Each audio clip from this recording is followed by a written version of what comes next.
बिस्मिल्लाहिर्रहमानिर्रहीम। आज हम जिस मौजू पर बात करने लगे हैं वो है ज़ियारत रसूल पाक सल्लल्लाहु अलैहि वसल्लम के मुतल्लिक़ हमारे लिमिटिंग बिलीव्स या गलत अकायद जो कि ज़ियारत के हुसूल में हमारे रास्ते की रुकावट बनते हैं। सबसे पहले हम ये जानेंगे कि लिमिटिंग बिलीव्स होते क्या हैं और हमारी ज़िंदगी पर कैसे असरअंदाज हो सकते हैं। लिमिटिंग बिलीव्स साइंस का एक मौजू है जिसके मुताबिक हमें हमारे यकीन से ज़्यादा या यकीन से आगे कुछ मिल ही नहीं सकता, क्योंकि हमारा लाशऊर हमारी ज़िंदगी को हमारे अकीदे के मुताबिक प्रोग्राम करता है। कुछ मिसालें जान लेते हैं लिमिटिंग बिलीव्स की, जो कि हम अक्सर औक़ात सोच रहे होते हैं और फिर वो हमारी ज़िंदगी पर असरअंदाज होती रहती हैं। कभी कभी ऐसा होता है कि हमें कोई काम सरअंजाम देना हो और हम ये सोच रहे होते हैं कि ये काम तो मैं कर ही नहीं सकता या कर ही नहीं सकती। किसी मसले का हल तलाश करना हो और हम सोचें कि इस मसले का हल हो ही नहीं सकता, या फिर हम अपनी किस्मत को कोस रहे होते हैं कि हमारी तो किस्मत ही ख़राब है, या फिर हमारी बीमारी ठीक नहीं हो सकती। कभी कभी हम सोच रहे होते हैं कि हमारे गुनाह इतने हैं कि अल्लाह पाक हमें माफ़ नहीं करेगा।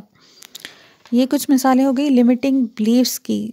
साइंस का कहना है कि हमारा लाशऊर हमारे यकीन के मुताबिक हमारी ज़िंदगी चलाता है और जो बात हमारे यकीन में नहीं होती उसे हमारी ज़िंदगी में लेकर नहीं आता। मसलन अगर कोई ये यकीन रखे कि मैं कभी कामयाब नहीं हो सकता, तो वो वाकई भी कामयाब नहीं होगा, क्योंकि उसका लाशऊर कामयाबी की तरफ जाएगा ही नहीं और उसकी ज़िंदगी को कुछ इस तरह से मैनेज करेगा कि उसे उसके रास्ते में नाकामी ही नाकामी आएगी। साइंस का ये मौजू अल्लाह पाक ने भी एक हदीस कुदसी में बताया हुआ है। अल्लाह पाक फरमाते हैं कि मुझे जैसा गुमान करोगे वैसा ही पाओगे। अल्लाह पाक के मुतल्लिक़ गुमान दरअसल हमारी अपनी किस्मत और हमारी अपनी ज़िंदगी के मुतल्लिक़ गुमान होता है, क्योंकि हम अगर अपनी ज़िंदगी के मुतल्लिक़ मनफ़ी राय रखें तो हमारी ज़िंदगी में मनफ़ी ही चीज़ें आएंगी। अगर हम अपनी ज़िंदगी के मुतल्लिक़ मस्बत राय रखें तो हमें मस्बत चीज़ें हमारे रास्ते में आएंगी और हमें मस्बत चीज़ें मिलेंगी। अल्लाह पाक के मुतल्लिक़ गुमान दरअसल हमारी अपनी किस्मत और हमारी अपनी ज़िंदगी के मुतल्लिक़ गुमान हो गया। वाज़ेह है कि ख्वाहिश और यकीन में फ़र्क है, और दुआ और ख्वाहिश और यकीन में भी फ़र्क है। अगर हमारी ख्वाहिशात और दुआएं हमारा यकीन बन जाएं तो वो हमें ज़रूर हासिल होंगी और हमें ज़रूर मिलेंगी। अब हम इस मौजू को ज़ियारत रसूल पाक सल्लल्लाहु अलैहि वसल्लम के तनाज़ुर में देखें तो हमारा सबसे बड़ा और सबसे अव्वल जो बिलीव होता है वो ये होता है कि हम तो बड़े गुनहगार हैं, हमें तो ज़ियारत की अता हो ही नहीं सकती। ज़ियारत की सादत तो बहुत मुत्तकी और परहेज़गार बंदों के लिए है और सिर्फ़ पारसा बंदों को ही अता हो सकती है। हमारी तो किस्मत ही ऐसी नहीं कि हम पर ये अता हो। मेरे तो गुनाह ही इतने हैं कि अल्लाह पाक मुझे कभी ज़ियारत की नेमत देंगे ही नहीं। ये कुछ चीज़ें होती हैं जो हम सोच रहे होते हैं और ये वाकई भी हमारा लाशऊर हमारी ज़िंदगी पर असरअंदाज करता रहता है और हम ज़ियारत की नेमत से महरूम रहते हैं। यहाँ ये बात समझने की है कि ख्वाब का ताल्लुक़ दरअसल लाशऊर से है। ख्वाब तो देखते ही लाशऊर ने है, ज़ियारत तो होनी ही लाशऊर को है। तो अगर किसी का ज़ियारत के मुतल्लिक़ यकीन मनफ़ी होगा तो उसका लाशऊर उसे ज़ियारत की तरफ लेकर ही नहीं जाएगा और नफ्स ज़ियारत की तरफ ख़ुद ब ख़ुद माइल नहीं होगा।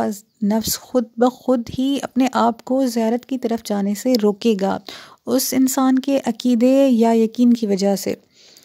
इसलिए अगर हम ज़ियारत के हुसूल की ख्वाहिश रखते हैं, अगर हम ये ख्वाहिश रखते हैं कि हमें भी आप सल्लल्लाहु अलैहि वसल्लम की ज़ियारत अता हो, तो सबसे पहले हमने अपना ये यकीन तोड़ना है, ये यकीन तब्दील करना है कि हमें ज़ियारत अता नहीं हो सकती और अपना अकीदा ठीक करना है ज़ियारत के मुतल्लिक़। कम अज़ कम हम ये यकीन बना सकते हैं या ये यकीन कर सकते हैं कि अल्लाह ताला तो इस बात पर कादिर है कि मुझ गुनहगार को या मुझ समेत किसी भी गुनहगार को आप सल्लल्लाहु अलैहि वसल्लम की ज़ियारत अता कर दे। और जो दूसरा यकीन हम बना सकते हैं वो ये कि आप सल्लल्लाहु अलैहि वसल्लम के रोज़े मुबारक पर भी लिखा हुआ है कि मेरी शफ़ाअत मेरी उम्मत के गुनहगारों के लिए है। तो आप सल्लल्लाहु अलैहि वसल्लम की ज़ियारत भी पूरी उम्मत के लिए, चाहे उसके अमाल चाहे इतने मज़बूत हों या कमज़ोर हों या फिर इंसान गुनहगार है, आप सल्लल्लाहु अलैहि वसल्लम की ज़ियारत आपकी शफ़ाअत की तरह तमाम उम्मत के लिए यकसां है। लिहाजा हमने अपने अक़ीदे को ठीक करना है और फिर इस अक़ीदे को पुख्ता करना है, इसकी तजदीद करते रहना है, इस पर पुख्ता यकीन रखना है और यकीन को ज़िंदा रखना है कि हमें आप सल्लल्लाहु अलैहि वसल्लम की ज़ियारत अता हो सकती है।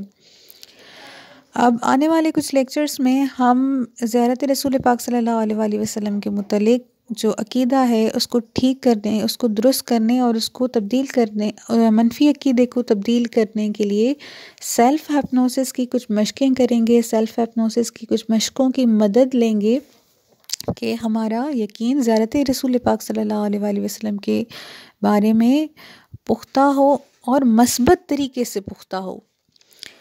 अल्लाह पाक हम तमाम मुसलमानों को ज़ियारत रसूल पाक सल्लल्लाहु अलैहि वसल्लम के मुतालिक अपना अक़ीदा ठीक करने, अपना यकीन पुख्ता करने की सआदत अता फ़रमाए और हमें आप सल्लल्लाहु अलैहि वसल्लम की ज़ियारत और बार बार ज़ियारत अता फ़रमाए। आमीन।